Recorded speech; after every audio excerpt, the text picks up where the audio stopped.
السلام علیکم ورحمۃ الله وبرکاتہ. زما د لرو برګرانو پښتنو ورونو بچو خویندلونو زه محمد یوسف بنری ستاسو په خدمت کې حاضر یم. نن درته د رحمان بابا یو ډیر معنوي کلام وړاندې کوم. راځئ چې وړاندې د کلام اورو بیا په خبرې کوو. رحمان بابا وایي څه شو که خاموشم ستا د عشق له آه سر ده، ستا زما له مینې خلقه واړه خبر ده. هیڅوک د پخله د عاشقۍ لافې ونه کا، کله هم پټیږي وچې شونډې ګناه زر ده. اهل د دنیا واړه نامرد دی رنگ ورک شه، خدای دی ملاقات له هیچا نه کله نامرده.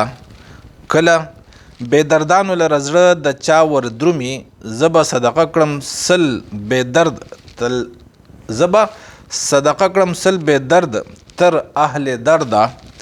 او بې د ستا د عشق د شهیدانو له خاکدانه، کله زرغونیږي سره لالا له هره ګرده. یو خوشحال او یو کمسل خټک نور په طبیعت کې، زار شه د رحمان سړي بني له یوه فرده. زما عزتمندو رحمان بابا په دې کلام کې وایي چې څه شو که خاموش شم ستا د عشق له آه سر ده. ای زما ربا، ای زما یاره، ای زما الله، یا ای زما حبیب محمد صلی الله علیه وسلم. هیڅ خبرم نه ده که زه خلقو ته فریاد نه کومه او اسویلی نه کومه، یخ یخ اسویلی نه کومه چې اوه ستا عشق وسولم. ولې ستا زما له مینې خلقه واړه خبر ده. که زه اسویلی نه کوم هم، که زه شور نه کوم هم، که زه فریاد نه کوم هم، تمام خلق زما او ستا د عشق نه خبر دي چې رحمان په یار باندې مین دی. هیڅوک دې په خوله د عاشقۍ لافې ونه کا، کله هم پټیږي وچې شونډې ګونه زر ده. رحمان بابا بیا خپل حالت بیانوي او خپل ځان خلقو ته ښایي چې هیڅوک دې په خوله د عاشقۍ لافې ونه کا. څوک چې عاشق نه وي نو د هغه ګونه څنګه وي، او څوک چې عاشق وي د هغه حالت څنګه وي.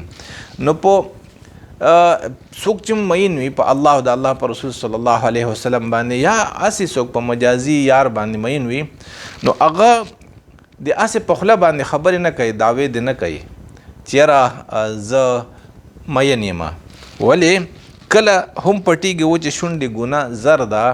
څوک چې مین وي، څوک چې عاشق وي، د هغه به شونډې وچې په غم کې، د څه خوراک څښاک نه کوي، خوب نشي کولی، او ګناه یعنی مخ به یې زیړ وي. نو شونډې وچې او زیړه ګناه دا د چا نه پټیږي.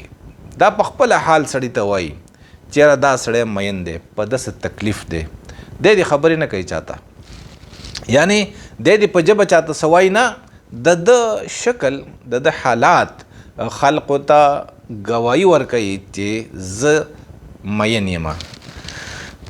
اهل د دنیا واړه نامرد دی رنگ ورک شه، خدای دی ملاقات له هیچا نه کله نامرده.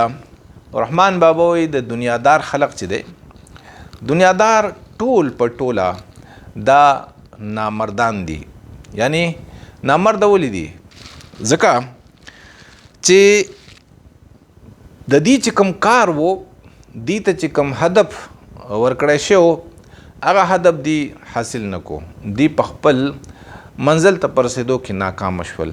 نو نارینه انسان چې دی دته چې هر یو هدف ورکې د خپل هدف پوره کوي، او انسان ته الله سبحانه وتعالی دا هدف ورکړی دی چې دی به ما لټی او ما به مومي. نو کم انسانان چې هغه په دنیا باندې مین شول، نو دنه د الله لټون پاتې شي. چې د الله لټون ته پاتې شو، منزل ته نشي رسېدی. چې منزل ته ونه رسېدو، دا نارینه نه دی، دا کو نارینه وکړي او کو په زنانه وکړي، نو دا نارینه نه دي، دا اجراګان دي. اهل د دنیا واړه نامرد دی رنگ ورک شه، د دې رنگ دی ورک شي، دا نامرد دي، دا هجراګان دي. خدای دی ملاقات له هیچا نه کله نامرده. مرد انسان چې دی د چا سره ملاقات نه کوي. نو رحمان بابا وایي زما دی داسې خلقو سره ملاقات نه شي. مقصد دا دی چې یاره کوم دنیادار چې دي، زه د دې سره روزګار، زیست، ژوند، د دې سره رشتې، د دې سره ناسته ولاړه مجلسونه نه کومه. ولې دا نامرد دي. دی انسان څه کوي؟ د الله هغې مینې ته خسی کوي، بالکل یعنی د الله د مینې نه اړی، نو د دې سره مې دی خدای پاک چرته نه په دنیا کې ژوند راولي او نه مې دی ورسره الله حشر وکړي دنیادارو سره. کله بې دردانو له زړه د چا وردرومي، زه به صدقه کړم سل بې درد تر اهل درده. رحمان بابا وایي چې یاره کم خلق چې بې درد دي، یعنی چا چې د عشق درد نه دی موندلی، نو دغې سړي له چا زړه نه ورځي. د چا چې ترس کېږي، چا چې مینه راځي، نو په درد څوک چې دردونکي دي، یعنی چا له چې الله د خپلې مینې درد ورکړی دی، نو بادشاهیان داغه د خپو غلامان وي، داغه د خپو خاوري. اگر خدای فقیر ولی نه، خدا یو دردېدل انسان دی د الله او د الله د پیغمبر په مینه کې، نو بس د خلقو لړه ورځي. اوس زه به صدقه کړم سل بې درد تر اهل درده. رحمان بابا وایي چې سل بې درده به د یو اهل درده صدقه کم، یعنی یو انسان چې په الله باندې مین دی یا د الله په پیغمبر صلی الله علیه وسلم باندې مین دی، نو د دنه دا خو رحمان بابا سل خبره کوي، د سل نه مقصد دی د تمامه دنیا باندې صدقه کم. ځکه چې الله سبحانه وتعالی د دنیا دا نظام په دغه خپلو دوستانو په برکت باندې چلی. دنیادارو په برکت باندې دنیا نه چلیږي، بلکې دا د الله سبحانه وتعالی یو نظام دی د غیب د طرف نه چې دنیا آباده د خو خلقو په برکت ده. بې دستا د عشق د شهیدانو له خاکدانه، کله زرغونیږي سره لاله له هره ګرده. خاکدان ویلی شي ګملې ته، اوس ورته موږ ګمله وایو، په کومه کې چې خاوره پرته په کوم لوښي کې پای کې خلق ګل یا بوټې زرغونی، نو د ښکلو ښکلو کورونو کې اکثر پرتی. رحمان بابا چې بې دستا د عشق د شهیدانو له خاکدانه، چې کم خاکدان کې چې ستا د عشق شهیدانو هغه خاورې او ایرې نه دي پرتې، یعنی کم خلق چې ستا سره عشق نه کوي، نو کله زرغونیږي سره لاله له هره ګرده. کو ګل یعنی څوک چې ګل د ګلاب ګل د لالا ګل زرغونی، نو هغه ته ښکلې خاورې ښکلې ګمله قیمتي خاورات، او هغه خاوره چې هغې کې سره همي نو هغه کېدي هغه بیا زرغونیږي، بیا د هغې خصمانه کوي. اوس دغه خاوره کومه یوه ده چې ګل پکې زرغون شي، مقصد دا دی چې کو الله والا او د الله مین زیاتیږي، نو دا به هغه خلقو په برکت زیاتیږي څوک چې ستا سره مینه کوي. څوک چې ستا سره مینه کوي، د ده سره څوک صحبت لري، د له څوک راځي، د ده سره د ده څوک اکرام کوي، اعزاز یې کوي، د ده اوري، د ده زیارت له راځي، نو عشقان به د الله سوا کېږي. او که چرې د دې خلقو صحبت خلقو پرېښودو، مجلسونه یې پرېښودو، دا خلق اورېده خلقو پرېښودل، د دې خلقو کتابونه ویل خلقو پرېښودل، نو دا یو اسې دوړه ده. دا نور خلق چې دی، یعنی د الله د مینو نه علاوه چې کوم خلق دی، د دې مثال دوړه ده. ګرد څه ته وایي؟ دوړې ته وایي. او په الله باندې چې مین دي، د هغوی مثال د هغې خاورې دی په کوم کې چې لالا زرغونیږي، ګلابونه زرغونیږي. نو زما عزتمندو، که څوک هم غواړي چې د ګل شوی، لالا دې شوی، نو بس دی د الله والا کتابونه لولي، د الله والا یعنی د ولیانو خبرې دی اوري، د ولیانو مجلسونه دي ځي، د ولیانو زیارتونه دي کوي، دا به زرغون شي. او که نه دنیادارو خلقو لذي، د بادشاهانو مجلسونه ته، د وزیرانو، د غټو غټو سرمایدارانو، او دغه رنګې د کاروباریانو، او څوک چې دنیا سپي دي د هغو په مجلسونو کې کینی، نو د زړه چې کوم ګل را ټوکېږي د الله د مینې، هغه به مړاوی شي تر دې پورې چې وبریږي او ختم بشي. تاسو یقین وکئ چې زه کله داسې مجلسونو ته لاړ شم چې هلته د دنیا خبرې کېږي، د کاروبار خبرې کېږي، زه چونکې د چا خبرې نه کټ کوم، نو زه د هغو خبرې اورم، خو دا ورته نه ظاهروم چې زه دنیادار نه یم، بس د هغو خبرې ښه په شوق اورم، بیا ګورم چې د دې د خبرې د یو مین زړه دپاره څومره د زهر اوبه دي. نو دا دنیادار چې دي، دا څه دي؟ دا زهر دي، د دې مجلسونه زهر دي، او دا مجلسونه زړونه وجني. یو خوشحال یو کم سل خټک نور په طبیعت کې زار شه د رحمان د سړی بنا، زار شه د رحمان سړی بنی له یو فردا. رحمان بابا د سړی بن دی، یو انسان دی او دی وایي چې یو خوشحال خان خټک بابا چې دی او دغه رنګې سل خټکه نور چې د ده په رنګي، د ده په مقامي، د ده د مرتبي، دا ټول د رحمان د یو رحمان چې هغه د سړی بن دی، په سړی بن کې پیدا شوی د ده نه زار شه. مقصد د دې خبرې دا نه دی چې خوشحال رحمان بابا خپله برتري یا یعنی خپله برتري ظاهره په خوشحال بابا باندې یا د خپل احساسي برتري ښکار شوی دی، داسې نه ده، بلکې رحمان بابا یو ملنګ دی او د سړی بن. خوشحال بابا د کوړي خټک دی، نو د دې د پلار نیکونه چې دي دا نوابانو او د دې د علاقې نوم و، د سردارانو و. علاقه هم د دې په برکت باندې ډیره مشهوره وه، لکه څنګه چې موږ نن اسلام آباد وایو که نه، نو دغه رنګې د دغې علاقې اسلام آباد چې اکوړي خټک و.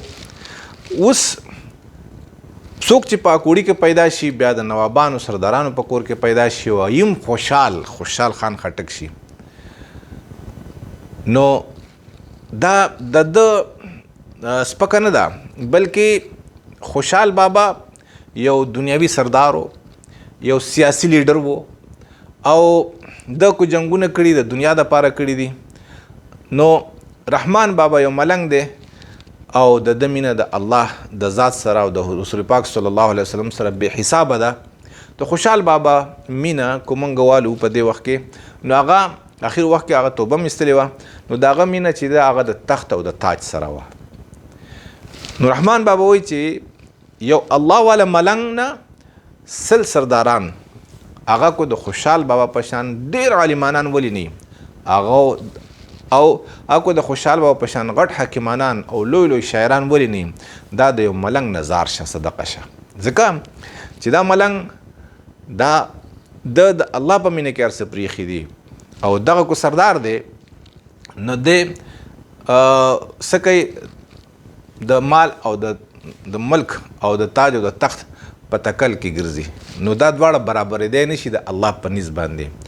زما عزتمندو په دې کې خوشحال بابا سپکه نه شوی، بلکې د شعر په لحاظ باندې هم زما په نیز باندې، بلکې اسلم حاجي اسلم خان صاحب دی د پېښور ریډیو سټیشن نه هغوی دغه هم کوي یو پروګرام خوری، نو هغه خبرې کولې وی چې یاره خوشحال بابا چې دی هغه د شاعرۍ په لحاظ باندې د رحمان بابا او غني خان دې ته نه رسي. حقیقت هم دا دی، هغه خو د پښتنو د شاعرانو خبره کوله او زه وایم چې خوشحال بابا د تمامو شاعرانو له ټولې دنیا چې څومره شاعران دي د خوشحال بابا مقابله کې داسې دي لکه د ساسکو، او د خوشحال بابا مثال داسې دی لکه د بحر د سمندر، یا د دې ټولې دنیا د هرې زمانې د شاعرانو مثال د خوشحال بابا په مقابله کې داسې دی لکه د ایټې یوه ایټه چې ده، خښته چې ده، خښته به ورته موږ ووایو، او د خوشحال بابا مثال څه دی؟ د یوې خاریې دی. الله دومره دله پویه ورکړې وه، دومره د انتهایي ذهین انسان و، دومره لوی شاعر و، او په دې کې هر رنګ و او د رنګونو نه ډک و. بعض یو شاعر نیم بیا کې به یو رنګ نیمي، د کې هر رنګ و، خو د الله د تعلق په لحاظ سره رحمان بابا ته دی نه رسي.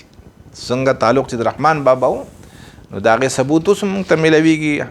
حاجي اسلم خان صاحب وایي چې یاره د رحمان بابا مزار ته چې لاړ شمه، نو هلته کې د خپې د لګولو ځای نه، هر وخت خلق ځي او راځي، او د خوشحال بابا مزار ته وې تللی وم، نو ما ته وی چې ډېر په افسوس وی چې یاره د هغه په مزار کې سپو غول کړي. نو دا د افسوس خبره ده، بلکې دا الله موږ ته ښایي هم چې یاره څوک د دنیا دپاره ځان وکړی او څوک د الله په مینه کې ژوند تیر کړي، نو د دې انجام او بیا د دې وروستو پس د مرګه لکه پس د مرګه چې کوم حالات راځي، نو هغه هم یو شان نه. الله سبحانه وتعالی عزت هغې خلقو له ورکوي کوم چې د الله په مینه کې خپل جان مال او وختونه قربان کړي. زما عزتمندو دا د رحمان بابا کلام و، که چې ستاسو خوښ شوی نور ته ورسوه، الله مو خوشحاله کړه.